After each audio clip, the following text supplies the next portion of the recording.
आम्ही जर थुंकलो तर आमच्या थुंकीतून नुसतं काळा कोळसा निघतो. मग आता काय करायचं? जेवायचं कमी आणि दवाखान्याला खर्च जास्त करायचा. किती जाळलं तरी धूर निघत नाही, नाकातून काळं सर्व निघते.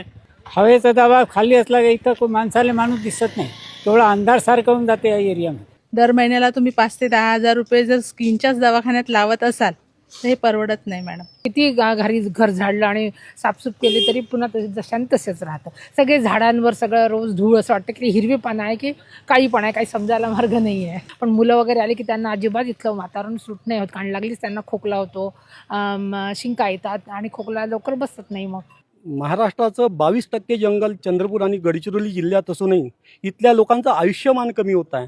चंद्रपूर हे शहर 3ऱ्या ते 4थ्या क्रमांकाचं प्रदूषित शहर म्हणून गणलं गेलेलं आहे. जसं यावेळेस आपण पाहतो की 365 दिवसापैकी 201 दिवस इथे प्रदूषित आढळले. पण यापूर्वी 250 ते 300 दिवस प्रदूषित होते. पण यावर्षी पावसामुळे प्रदूषण थोडं कमी झालेलं आहे.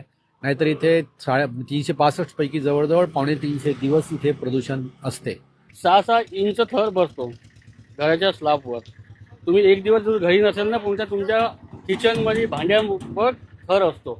माझा मुलगा तर 7 वर्षाचा आहे. 5 वर्षापर्यंत एवढी काळजी घ्यावी लागली, कंटिन्यू तेच की त्याला त्रास होत आहे, दम्याचा त्रास होत आहे. थोडे दिवस झाले की त्याला नेबुलायझर करावं लागतंय. आता छोटी मुलगी आहे, तिला सुद्धा कंटिन्यू नेबुलायझर करावं लागत आहे.